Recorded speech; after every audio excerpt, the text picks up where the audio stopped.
नमस्कार दोस्तों, आज की इस वीडियो में मैं आपको बताने वाला हूँ कि कैसे मैंने लॉ ऑफ अट्रैक्शन की मदद से अपनी लाइफ के बेस्ट हॉलीडेज को मैनिफेस्ट किया, जो कि ट्रिप थी गोवा की। लेकिन उसी गोवा की ट्रिप में मैंने अनएक्सपेक्टेडली मुंबई की ट्रिप को भी मैनिफेस्ट कर लिया। और ट्रिप ज़्यादा दिन की थी भी नहीं, 6 दिन की ट्रिप थी। और इस 6 दिन की ट्रिप में मैंने गोवा भी घूम लिया और मुंबई भी घूम लिया। और इस ट्रिप की मैनिफेस्टेशन की स्टार्टिंग हुई थी लास्ट ईयर जून 2022 में, जब मैंने लॉ ऑफ अट्रैक्शन को बहुत अच्छे से फॉलो करना स्टार्ट किया था। मैंने मई 2022 से शुरू किया था और कंटिन्यूअसली मेडिटेशन कर रहा था हर दिन। और जून के महीने में मैं 17 सेकंड्स टेक्निक का इस्तेमाल किया करता था रील्स को देखकर।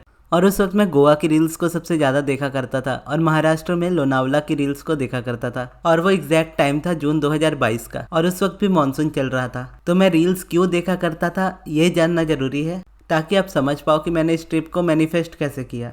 उस वक्त मैंने लॉ ऑफ अट्रैक्शन स्टार्ट किया था फॉलो करना, और अब्राहम ने जैसे सिखाया था कि टॉपिक ज़्यादा मैटर नहीं करता, अलाइनमेंट सबसे ज़्यादा मैटर करती है, आपका अच्छा फील करना सबसे ज़्यादा मैटर करता है। और आप जितना अच्छा फील करोगे उतना आप अलाइनमेंट में रहोगे। और 17 सेकंड्स टेक्निक का अब्राहम ने बताया था कि किसी भी थॉट को अगर आप 17 सेकंड तक होल्ड करके रखते हो अपने माइंड में, तो वो उस तरह के और थॉट्स को अट्रैक्ट करने लगता है।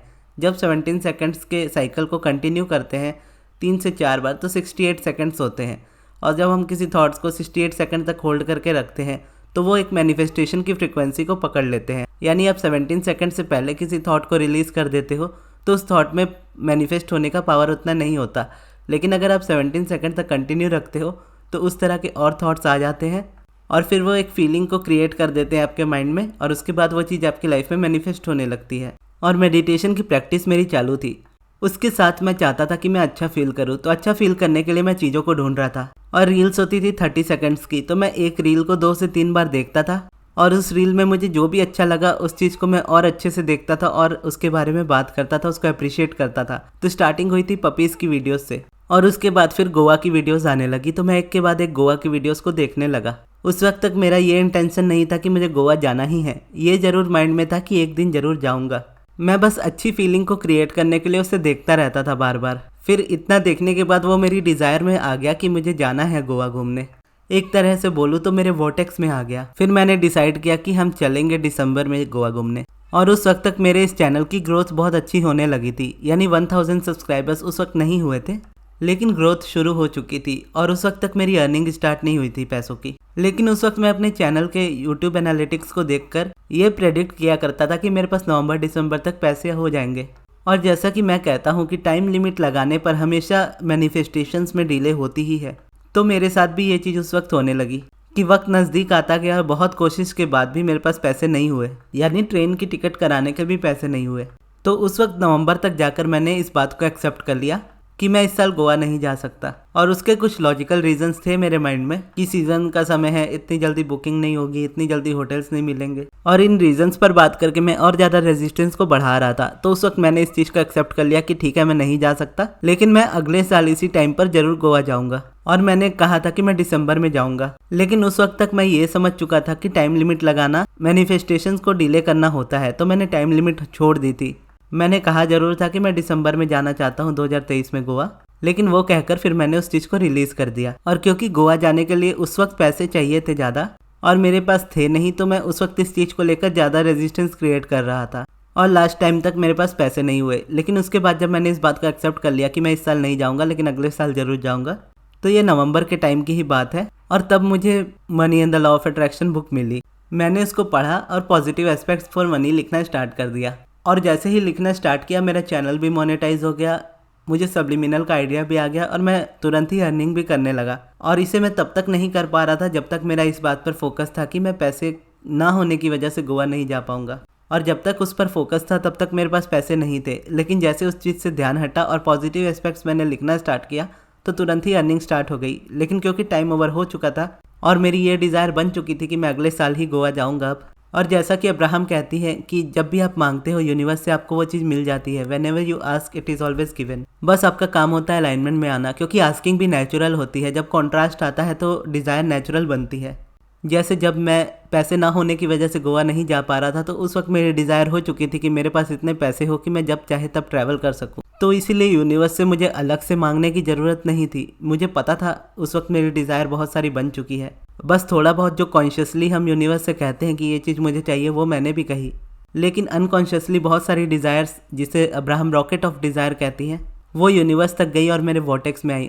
और अब बस मेरा काम ये बनता था कि मैं उसकी अलाइनमेंट में आऊँ और वो चीज़ मेरी लाइफ में आ जाएगी। और उसके लिए स्टेप्स क्लियर थे कि मेडिटेशन मुझे रेगुलरली करना है और पॉजिटिव एस्पेक्ट्स लिखने हैं मनी को लेकर। जब मैं पॉजिटिव एस्पेक्ट्स लिखता हूँ मनी को लेकर, तो उसमें ये लाइन्स हमेशा रिपीट होती हैं कि पैसा मुझे फ्रीडम देता है, पैसे से मैं जब चाहे जहाँ चाहे ट्रैवल कर सकता हूँ, पैसा मेरे टाइम और एनर्जी को बचाता है, पैसा मेरी लाइफ को लग्जूरियस बनाता है। और क्योंकि मेरा मोस्टली फोकस होता था मनी के ऊपर और मनी में ही चीज़ें सारी आ जाती थी ट्रैवल को भी लेकर, और डिज़ायर मैं ऑलरेडी कर चुका था कि मुझे गोवा जाना है, और अलाइनमेंट पर मेरा पूरा काम हो रहा था, क्योंकि मैं बहुत ज़्यादा फोकस नहीं कर रहा था इस बात पर कि मैं गोवा जाऊंगा। क्योंकि जब भी मैं गोवा जाने की बात करता तो मेरे माइंड में वही पुरानी बात याद आ जाती कि पैसे ना होने की वजह से मैं नहीं जा पाया था। तो मोस्टली मेरा फोकस था मनी के ऊपर। मनी मेरी लाइफ में बढ़ता गया, फ्रीडम मेरे लाइफ में बढ़ती गई। तो उसके बाद हम अचानक से प्लान बना रहे थे जून में जाने का जगन्नाथपुरी, और जगन्नाथपुरी में रथ यात्रा की तैयारी हो रही थी और टिकट बुकिंग में परेशानी हो रही थी, क्योंकि जगन्नाथपुरी में इस वक्त बहुत ज़्यादा भीड़ होती है। तो मैं पूरी तो नहीं जा पाया। उस वक्त फिर डिसाइड हो गया कि हम गोवा चलेंगे और पूरी नेक्स्ट टाइम चले जाएंगे। वैसे ट्रेन्स की टिकट बुक हो चुकी थी, मैं होटल्स के बारे में सोच रहा था, तो फिर हम गोवा के बारे में सोचने लगे और फिर ट्रेन्स की टिकट्स देख रहे थे। तो ट्रेन में 2.5 दिन से ज़्यादा का सफ़र था, तो इतना टाइम मैं ट्रेन में नहीं रहना चाहता था, क्योंकि मेरे माइंड में ये था कि एक तो 2.5 दिन का सफ़र है, अगर ट्रेन डिले होती है तो ये 3 दिन का सफ़र भी हो जाएगा, और मैं ट्रेन में 3 दिन नहीं देना चाहता था, क्योंकि 3 दिन लगाकर अगर मैं ट्रेन में जाऊँगा तो 1 दिन एक्स्ट्रा मुझे वहाँ पर जाकर रेस्ट करना पड़ेगा, और उसके बाद मैं 3 दिन वहाँ पर रहूँगा या 4 दिन वहाँ पर रहूँगा, और उसके बाद भी अगर वापस आऊँगा तो वापस आने में भी मुझे 3 दिन लग जाएंगे। यानी ऑलमोस्ट मुझे 10 से 15 दिन का सफ़र रखना पड़ेगा। और प्लेन से जाने पर मैं 20 तारीख को जाऊंगा और 26 तारीख को वापस आ जाऊंगा, और 20 को निकलूंगा तो 20 को ही पहुंच जाऊंगा, और 26 को वहां से वापस आऊंगा तो 26 को ही घर पहुंच जाऊंगा। यानी मेरे हाथ में पूरे 5 दिन थे गोवा को आराम से घूमने के लिए, और ऐसे मुझे ऑलमोस्ट 2 हफ्ते लग जाते, और इसमें मैंने 1 हफ्ते से कम में ही घूम लिया।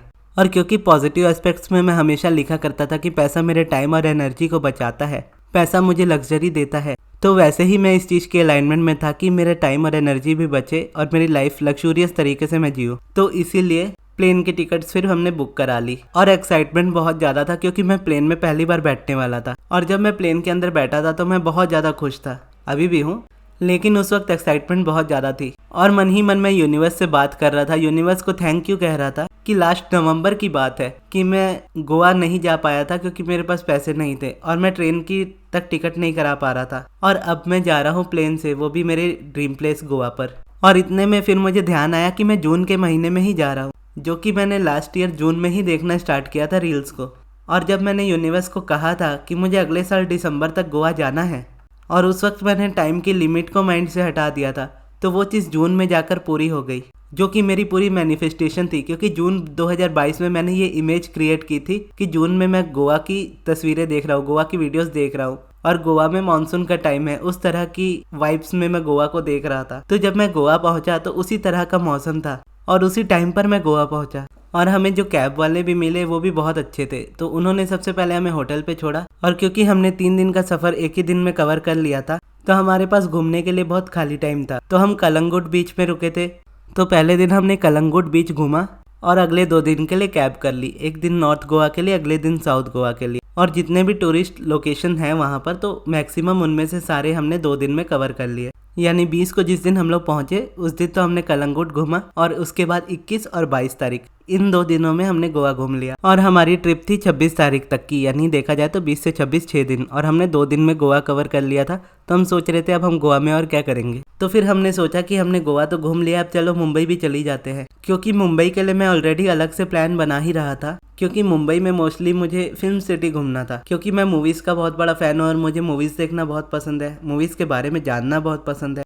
तो फिर हमने देखा कि गोवा से मुंबई 11 से 12 घंटे का रास्ता है अगर हम बस या कार से जाते हैं तो, और वहीं फ़्लाइट से 1 घंटे का रास्ता था। तो हमने फ़्लाइट की टिकट बुक कराई और वापस हम मुंबई चले गए। अब जब मैं मुंबई पहुंचा तो थोड़ा सा कंट्रास्ट आना शुरू हो गया, क्योंकि मुंबई में जाते ही मुझे थोड़ा फीवर हो गया था, क्योंकि ट्रैवल बहुत ज़्यादा किया था उसकी वजह से, और नींद पूरी नहीं हो पा रही थी उस वजह से। फिर भी मैंने रेस्ट नहीं किया, हम गए होटल रूम में रुके और उसके बाद वापस तुरंत बाहर निकल गए घूमने के लिए। तो पहले दिन हम नॉर्मली पूरा मुंबई घूमे, सभी सेलिब्रिटीज़ के घर को देखा, मरीन ड्राइव गए, बैंड स्टैंड गए और फिर नेक्स्ट डे हमें जाना था फिल्म सिटी के लिए। और फिल्म सिटी जब हम गए तो फिल्म सिटी में हमने बहुत ज़्यादा एंजॉय किया। यानी मुंबई में मैं बोलूँ तो मुंबई में सबसे बेस्ट डे था मेरा जब मैं फिल्म सिटी में घूम रहा था। शाहरुख खान के डुप्लीकेट से भी मैं मिला और उसके बाद एक स्टैंड अप कॉमेडियन थे, उनका नाम मुझे नहीं याद, उनके साथ मैंने स्टेज पर डांस भी किया। उन्होंने टीवी में भी काम किया है, कपिल शर्मा के शो में भी आए हैं और तारक मेहता में भी काम किया है। तो वहाँ एक बॉलीवुड पार्क था, वहाँ पर उन्होंने बॉलीवुड शो के नाम से उस शो को कर रहे थे, तो उस शो में हमने उन्हें देखा था। और एक क्रोमा शो था जिसमें बताया गया कि क्रोमा से ही मूवीज़ ज़्यादातर बनती है और फॉलिक साउंड का कितना ज़्यादा महत्व होता है मूवीज़ बनाने में। यानी हम जो मूवीज़ देखते हैं, मूवीज़ में जो गर्दन किसी की तोड़ते हैं, यानी फाइटिंग सीन में जब गर्दन तोड़ते हैं तो उसकी जो आवाज़ होती है वो खाली बोतल को घुमाने से निकलती है। और घोड़े के जो भागने की आवाज़ होती है, घोड़े के पैरों की आवाज़ होती है, वो नारियल के बाहर वाले शेल से बनाई जाती है। उनको ऐसे ज़मीन पर दोनों हाथों से ठोकते हैं और उसके बाद उसमें से वो आवाज़ निकलती है। तो बस उन्होंने 2-3 एग्जाम्पल दिए थे। इसी तरीके से बाकी सारी फॉलिक साउंड की मदद से वो वीडियोस को बनाते हैं, यानी ऑडियोज़ को क्रिएट करते हैं। और फिर वहाँ से हम 2 दिन घूमे और उसके बाद तो बारिश होनी शुरू हो गई थी, तो रात में बारिश में ही भीगते हुए हम वापस भी आए क्योंकि हमें टाइम लगने वाला था और हमें मॉल जाना था, तो हमने गाड़ी वाले को अपने भेज दिया था। और जब हम वहाँ से बाहर निकले तो बारिश बहुत ज़्यादा होने लगी, ऑटो भी नहीं मिला, तो हम पैदल ही आ गए और बहुत ज़्यादा थक गए। लेकिन जितना भी थके हमने एंजॉय उस जगह पर बहुत ज़्यादा किया, खास करके फिल्म सिटी में सबसे ज़्यादा एंजॉय किया। और फिर उसके अगले दिन हम वापस आ गए गोवा, क्योंकि तीसरे दिन भी हमारे पास घूमने के लिए टाइम था, लेकिन बारिश बहुत ज़्यादा हो रही थी बाहर मुंबई में, तो हम मॉर्निंग में ही चेकआउट करके एयरपोर्ट चले गए। हमारी फ़्लाइट शाम की थी लेकिन फिर भी हम सुबह ही चले गए। और वहाँ पर मैं एयरपोर्ट में बैठकर वड़ा पाव मैनिफेस्ट कर रहा था।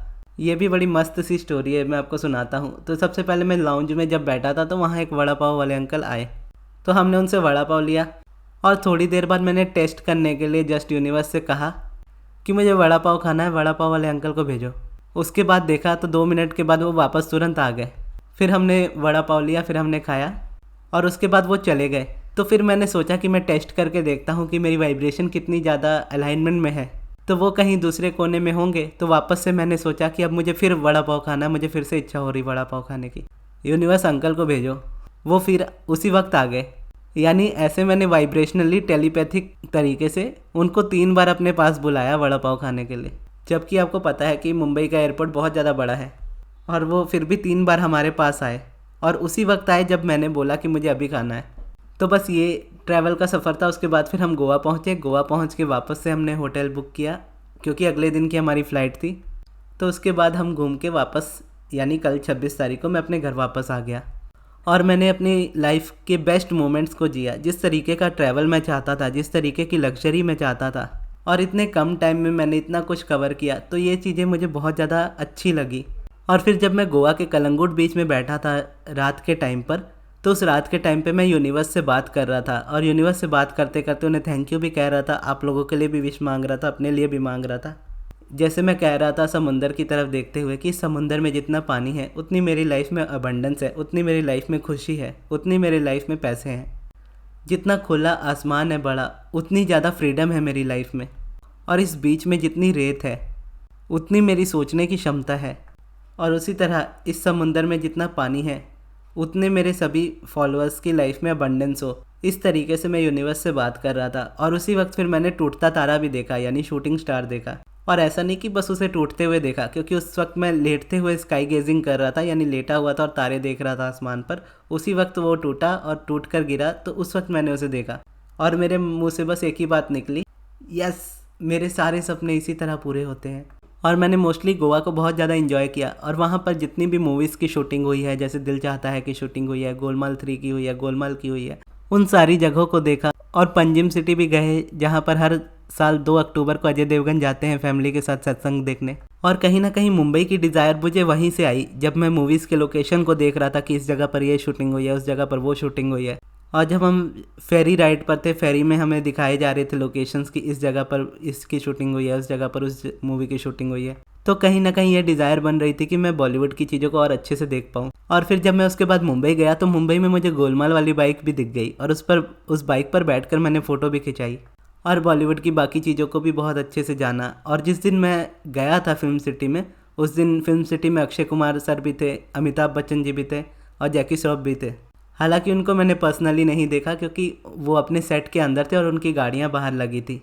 और नागिन की शूटिंग हो रही थी, जो नागिन सीरियल है, तो उसकी हीरोइन को भी मैंने देखा। और भी एक सीन शूट हो रहा था, वो भी सीन मैंने देखा, उसका नहीं पता कि कौन से सीरियल का था। और वहाँ पर जो मंदिर है फिल्म सिटी के अंदर, जहाँ मंदिर के शूट होते हैं, वहाँ पर मैं फ़ोटो नहीं खिंचा पाया क्योंकि वहाँ पर ऑलरेडी शूटिंग हो रही थी। और सच बोलूँ तो बहुत ही अमेजिंग एक्सपीरियंस था। अगर आप भी मुंबई कभी जाओगे तो फिल्म सिटी ज़रूर जाइएगा, आप सच में उस एक्सपीरियंस को बहुत ज़्यादा एंजॉय करोगे। और लाइफ में अपनी मेडिटेशन को जरूर रेगुलर हैबिट बनाइएगा और पॉजिटिव एस्पेक्ट्स भी जरूर लिखिएगा, और खासकर मनी के लिए तो लिखिएगा ही। और खुद से अगर आप कर पाओ तो ठीक है, अगर नहीं भी कर पाओ तो मैं ग्रुप्स में क्लासेस लूँगा ही, आप उसमें आकर एलओए प्रैक्टिस कर सकते हो मेरे साथ। लेकिन क्योंकि अभी ग्रुप चालू है तो इस वक्त मैं ग्रुप नहीं बनाऊंगा। जिस ग्रुप की बात हुई है उस ग्रुप को नया मैंने क्रिएट करना है अभी, तो कुछ दिनों बाद मैं एक नया ग्रुप बनाऊंगा। उस ग्रुप में फिर मैं नए लोगों को ऐड करूंगा, तो उसमें अगर आप आना चाहो तो आप आइएगा। और उसी में मैं 30 डेज आपको मेडिटेशन सिखाऊंगा और पॉजिटिव एस्पेक्ट्स भी लिखने सिखाऊंगा। और अगर आपको पर्सनल सेशन लेना हो या सब्लिमिनल बनवाना हो तो आप मेरे मैनेजर अमृत को कांटेक्ट कीजिएगा। उनकी कांटेक्ट डिटेल मैं आपको डिस्क्रिप्शन बॉक्स में दे दूंगा। और ये वीडियो आपको कैसी लगी कमेंट बॉक्स में जरूर बताइएगा। अगर आपके कोई सवाल हो तो वो भी आप कमेंट बॉक्स में पूछ सकते हैं। और इस वीडियो को यहाँ तक देखने के लिए बहुत बहुत धन्यवाद।